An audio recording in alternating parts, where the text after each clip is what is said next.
ฉะนั้นการพัฒนาจิตเนี่ยเป็นเรื่องที่สำคัญนะต้องทำจิตของเขาเนี่ยให้มีคุณภาพคืออย่างน้อยก็มีคุณธรรมหัวใจเทวะคาถาพระพรหมหัวใจเทวะก็ไอ้ชั่วกว่าบาปเนาะนะคาถาพระพรหมก็เริ่มตั้งแต่เมตตานะในยามปกติก็ปรารถนาดีต่อกันกรุณายามมีปัญหาอุปสรรคก็ช่วยกระจัดปัดเป่านะมุทิตาในยามประสบความสำเร็จก็ส่งเสริมสนับสนุนนะแล้วก็ในยามที่บ่สามารถทำอย่างใดเนาะอยู่ในนะเรียกว่าอยู่ในโหมดที่บ่สามารถจะทำอย่างใดก็คือวางอุเบกขานะวางตัวเป็นกลางวางจิตวางใจบ่เข้าไปก้าวไปไกลทำให้กระบวนการนะมันบิดเบี้ยวคิดเปี้ยนเนาะอันนี้เรียกว่าหัวใจเทวะคาถาพระพรหมนะอันนี้เรียกว่าใจที่มีคุณภาพนะใจที่มีสมรรถภาพมีความเข้มแข็งอดทนอดกลั้นบ่ยอมพ่ายแพ้ต่อปัญหาอุปสรรคนะใจพลังแห่งชีวิตนะ4อย่างบ่ว่าจะเป็นพลังแห่งการเรียนรู้พลังแห่งปัญญาเนาะนะด้วยเหตุด้วยผลนะพลังแห่งความเพียรมุมานะอดทนพยายามนะแล้วก็นะพลังแห่งความสุจริตนะโปร่งใสตรวจสอบได้นะพลังแห่งสังฆะช่วยเหลือเกื้อหนุนเนาะอันนี้ห้องว่านะข้อที่3นะก็คือจิตใจที่มีสมรรถภาพมีความเข้มแข็งนะบ่นะเรียกว่าสุขง่ายๆทุกข์ยากๆนะสุขง่ายๆก็คือเรื่องเล็กเรื่องน้อยก็ทำให้เกิดความสุขนะส่วนว่าทุกข์ยากก็คือว่าแม่จะมีไผมาเบียดเบียนมาทำลายมาหยังเขาก็ตกอยู่ใต้อำนาจแห่งความทุกข์เขายังเรียกว่าเขาทำได้ทนได้แล้วก็อยู่ได้ในนี่เลยเขาว่าถ้าเขาทำได้จะนี่เรียกว่าสัจจิตตประโยชน์ปนังทำจิตของเขาเนี่ยนะคือผ่องใสนะข้อสุดท้ายจิตใจที่มีสุขภาพเบิกบานแจ่มใสล่าเริงเนาะบ่ถูกอารมณ์ต่างๆบ่ว่าจะฮักอารมณ์ฮักเนาะอารมณ์จังอารมณ์ขัวอารมณ์หลงเนี่ยอารมณ์ลังเลสงสัยนะอารมณ์ฟุ้งซ่านเครียดอย่างต่างๆบ่คือเข้ามานะควบคุมนะจิตใจเฮาแต่นี่เรียกว่าสัจจิตตประโยชน์ปนังฉะนั้นหลักการ3ข้อนะเจ้าพุทธทั่วโลกต้องประพฤติปฏิบัติก็คือเว้นทุจริตประพฤติสุจริตทำจิตให้ผ่องใสนะอุดมการณ์4ข้อนะข้อที่1ก็คือขันติปรมังตโปติติขาชาวพุทธเฮาเนี่ยเน้นความอดทนอดกลั้นนะบ่ว่าทนตักตำทำงานทนลำบากทนเจ็บใจทนต่ออำนาจกิเลสนะนี่เรียกว่าเน้นความอดทนนะอย่างนั้นภาษิตบรรเทาเปิ้นว่าอด3ครั้งได้เป็นเจ้าอด9ครั้งได้นั่งแต่นคำเหลืองนั่นหมายความว่านะเป็นอุดมการณ์อย่างหนึ่งของชาวพุทธเฮานะนิพพานังปรมังวทันติพุทธาเป้าหมายสูงสุดก็คือนิพพานแปลว่าดับนะดับทุกข์ดับโศกดับโรคดับภัยดับนะเรียกว่าดับปัญหาต่างๆนะซึ่งมีถึงนิพพานในปัจจุบันและก็นิพพานหลังจากเสียชีวิตเป็นคำว่าสัพปาทิเสสนิพพานและอนุปาทิเสสนิพพานก็คือว่าจิตมันเข้าสู่พระนิพพานดับกิเลสตัณหาต่างๆซึ่งเขาก็ต้องใช้ความพยายามฝึกฝนกันไปสร้างบารมีกันไปกำจัดกิเลสต่างๆบ่ว่าจะเป็นอย่างหยาบโดยศีลเนาะอย่างกลางโดยสมาธิอย่างละเอียดโดยสติปัญญาจนถึงว่าเข้าสู่พระนิพพานได้เนาะอันนี้ซึ่งว่าชาวพุทธเฮาทุกคนก็จะมีเป้าหมายสูงสุดบ่ใช่มนุษย์บ่ใช่สวรรค์แต่เป็นนิพพานก็คือดับทุกข์ดับโศกดับโรคดับภัยดับปัญหาต่างๆบ่ต้องมาเวียนว่ายตายเกิดต้องเจอทุกข์อยู่ลำไปเนาะอันนี้คือเพิ่นเฮาว่าเป็นอุดมการณ์ของเจ้าพุทธเฮาเขาก็ทำความดีไปเรื่อยๆสะสมไปเพื่อเป็นภลวะปัจจัยเป็นอุปนิสัยตามทรงให้เขาได้บรรลุพระนิพพานเนาะอย่างที่ว่านะแล้วก็ประการที่3เพิ่นว่าในหิปปัสสิโตปรูปคาติก็คือ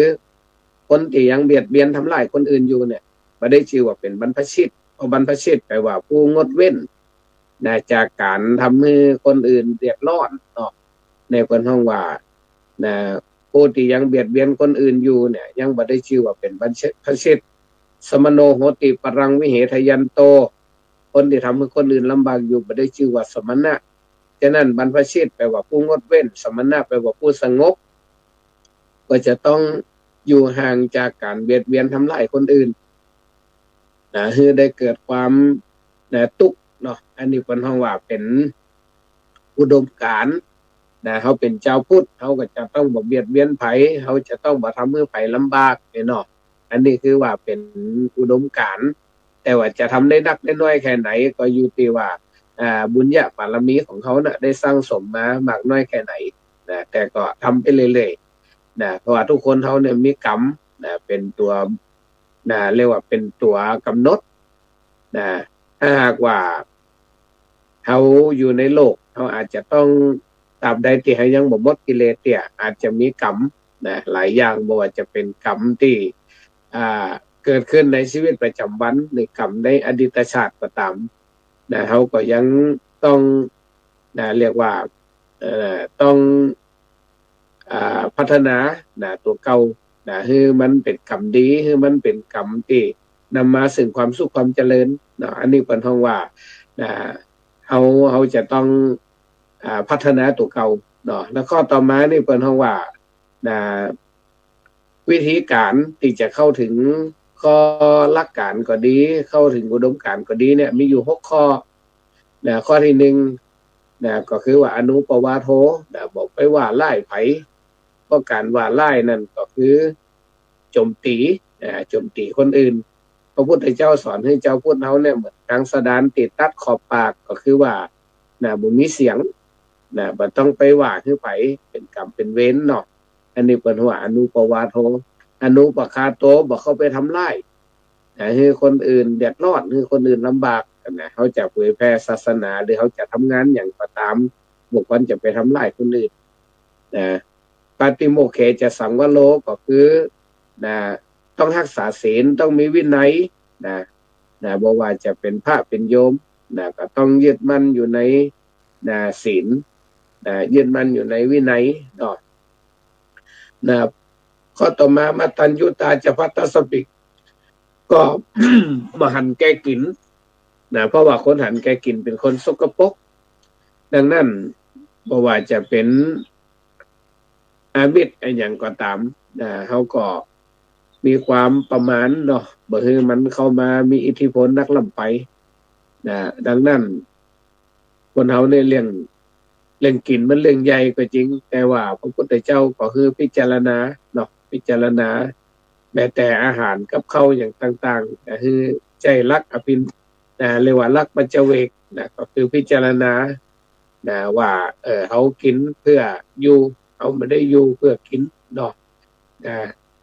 เขาใจชีวิตของเขาเนี่ยคือมันเป็นประโยชน์สูงสุดนี่เป็นว่าคือพิจารณาเนาะรู้จักประมาณในการกินไม่เจมัตตัญญูตุงเอาพุงเป็นประมาณนี่ก็บ่ไหวเนาะข้อต่อมาที่บอกว่าปันตัญจสยนาสนังก็คือเน้นสงบสงัดฝึกฝนตัวเก่าบ่มกมุ่นคุกคีจนบางครั้ง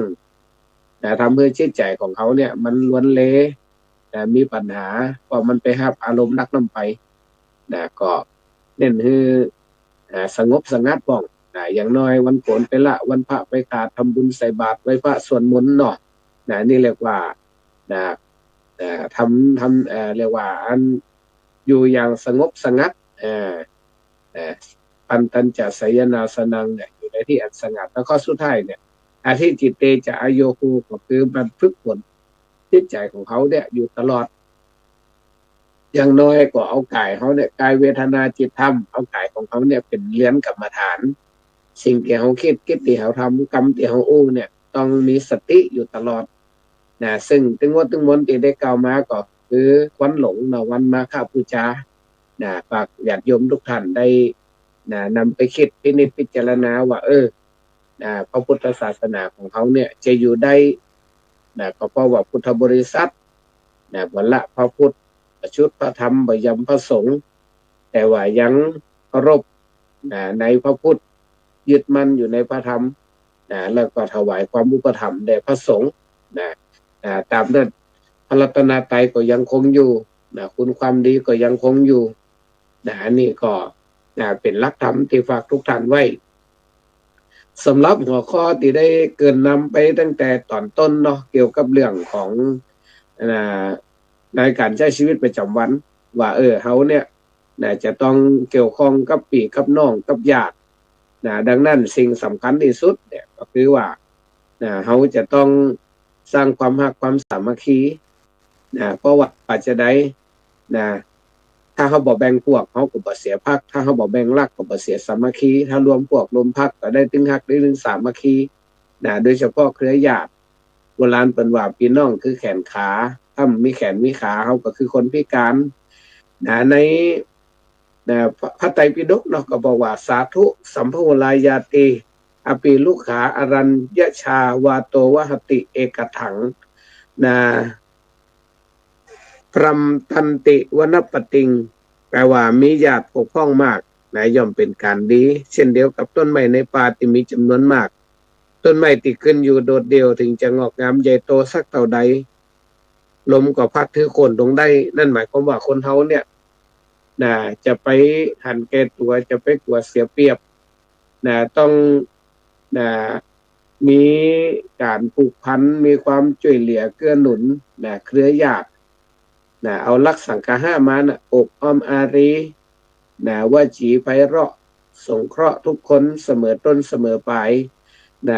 รักษาเครือญาติที่คงอยู่เรียกว่าฮักกันเหมือนพี่ดีกันเหมือนน้องปรองดองกันเสมือนญาติมันก็จะทำให้เขามีความสุขเจริญรุ่งเรืองอย่างมั่นคงแต่ถ้าเขาบ่มีพี่มีน้องหรือเขาจะ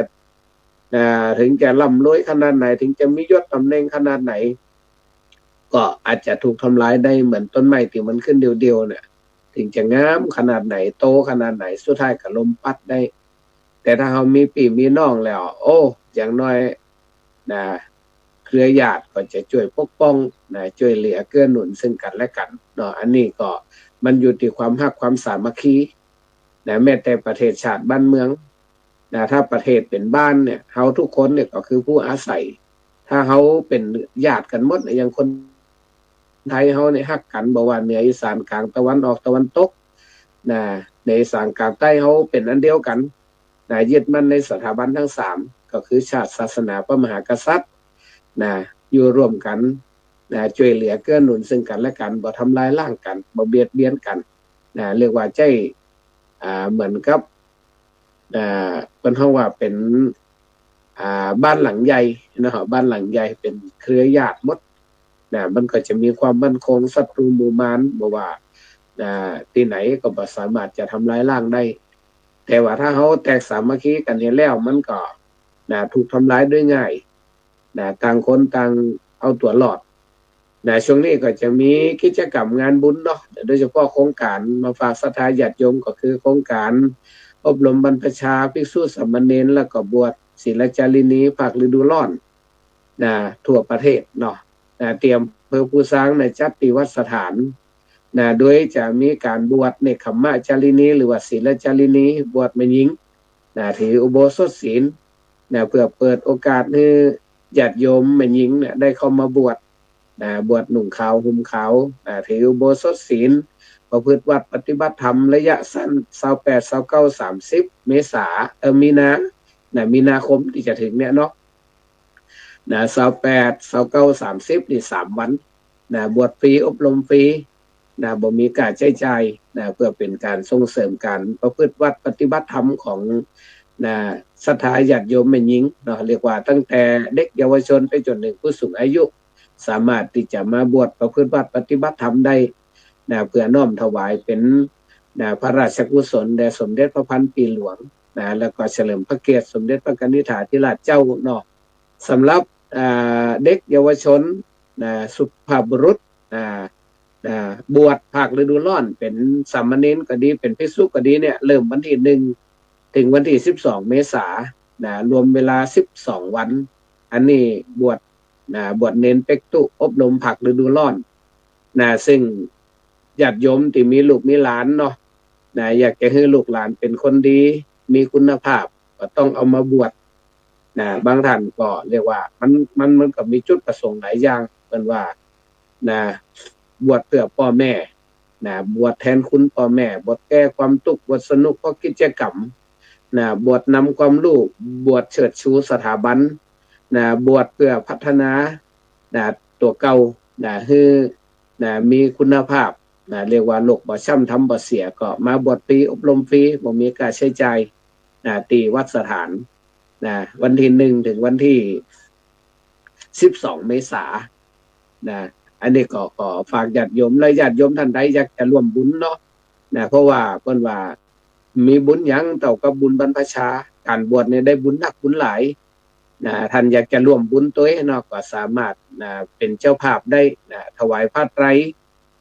ชุดละ300 บาทถวายบาทและอัฐบริขารของนักทั้งหลายเนาะก็เรียกว่า500 บาทภัตตาหารเจ้าก็ 1,000 ภัตตาหารเพนก็ 2,000น้ำพนะก็500 บาทหรือจะถวายทุนการศึกษาให้กับเด็กๆเยาวชนที่เข้ามาบวชท่านทุนละ200 บาทญาติโยมก็สามารถจะร่วมบุญได้เด้อตลอดเวลาซึ่งสามารถโทรสอบถามก่อนก็ได้ตีเบอร์โทรของพระอาจารย์0892669986ซึ่งโครงการก็จะเริ่มในเดือนมีนาเมษาก็ตอนนี้ก็วันที่6แล้วเนาะฉะนั้นก็เหลือเวลาบ่เหมือนญาติโยมทั้งหลายก็อยากจะสร้างบุญให้กับตนอยากจะสร้างกุศลให้กับครอบครัวเนาะก็สามารถร่วมงานบุญบรรพชาได้ซึ่งจัดเป็นประจำทุกๆปีนี้จัดเป็นพิเศษเพื่อน้อมถวายเป็นพระราชกุศลสมเด็จพระพันปีหลวงผู้ทรงคุณนั้นประเสริฐได้เป็นเหมือนแม่ของแผ่นดินเนาะได้ช่วยเหลือเกื้อหนุนให้ประเทศไทยมั่นคงมาจนทุกวันเนี่ยเอาก็ได้ลำลึกถึงแทนพระมหากรุณาธิคุณก็จะจัดกิจกรรมเพื่อน้อมถวายเป็นพระราชกุศลแด่พระองค์ท่านนอกจากนั้นในวันที่2 เมษายนเนี่ยมันจะเป็นวันคล้ายวันพระราชสมภพของสมเด็จพระกนิษฐาธิราชเจ้าสมเด็จพระเทพซึ่งก็เป็นผู้ที่ทรงพระคุณนั้นประเสริฐช่วยเหลือเกื้อหนุนประเทศไทยมั่นคงในแถบทุกด้านเนาะเขาก็ทำบุญทำกุศลแต่ว่าทำความดีถวายแด่พระองค์ท่านเนาะอันนี้ก็ญาติโยมสามารถที่จะร่วมบุญได้ประชางานนี่ก็อาตมาภาพก็คงจะได้มาประชาสัมพันธ์เรื่อยๆแล้วก็ในการบวชนั่นจะบวช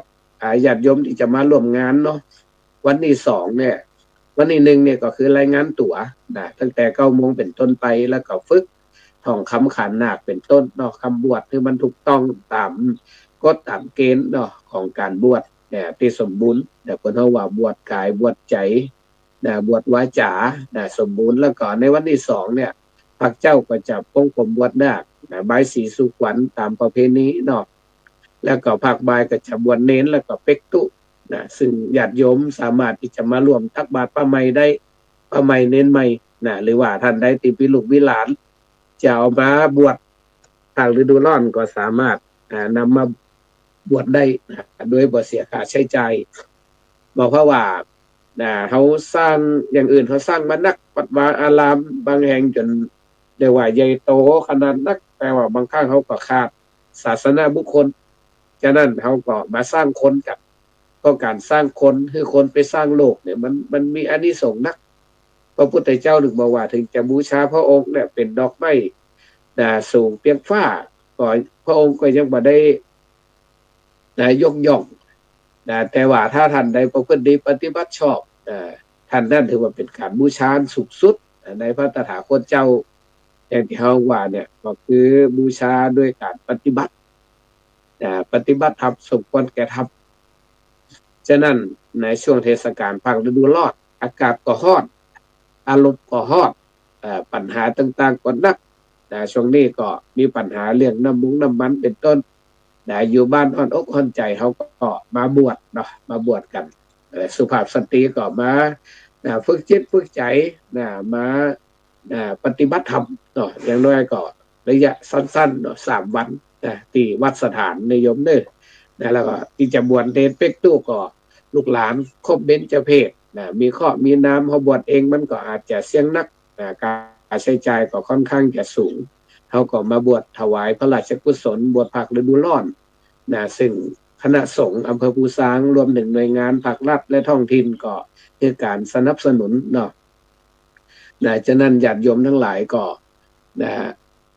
มีลูกมีหลานนะแนะนำเขามาบวชเป็นเขาว่าบอกทางสวรรค์ให้กับลูกปิดประตูบาปเปิดประตูบุญเนาะทำให้ลูกหลานของเขาเนี่ยนะเป็นว่าปิดประตูบาปเปิดประตูบุญนะส่งเสริมการศึกษานะแนะนำเรื่องคู่ครองนะแล้วมอบมรดกให้กับเป็นหน้าที่ของพ่อแม่อยู่แล้วนะฉะนั้นเริ่มต้นด้วยการปิดประตูบาปนะเอาลูกเอาหลานนะเข้ามาบวชยุดใบยมุกสิ่งเสพติดอย่างน้อยระยะสั้น3 วัน12 วันเนาะในช่วงภาคฤดูร้อนนี่เป็นหัวปิดประตูบาปเปิดประตูบุญก็มาทำคุณความดีเริ่มตั้งแต่ไหว้พระสวดมนต์นกธรรมรับศีลประพฤติปฏิบัติตนออกรับบิณฑบาตพัฒนาวัดให้มันเจริญรุ่งเรืองเนาะอันนี้เป็นหัวเปิดประตูบุญแล้วก็ข้อต่อมาก็คือการศึกษาเด็กเยาวชนแล้วก็ตลอดถึงสาธุชนที่เข้ามาบวชเนี่ยจะได้รับความรู้จากพระธรรมวิทยากรพระสงฆ์องค์เจ้าจะนำความรู้วิทยากรที่ทรงคุณวุฒิเอาความรู้ต่างๆมาแนะบอกให้รู้มานำก็คือทำให้ดูเรียกว่าสอนให้รู้ทำให้ดูอยู่ให้เห็นเขาก็จะเห็นในโครงการภาคฤดูร้อนฉะนั้นก็ญาติโยมทั้งหลายแต่อุด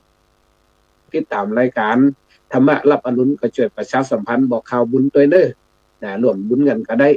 เป็นเจ้าภาพเนาะผ้าไตรก็แปลงชุดละ300 บาท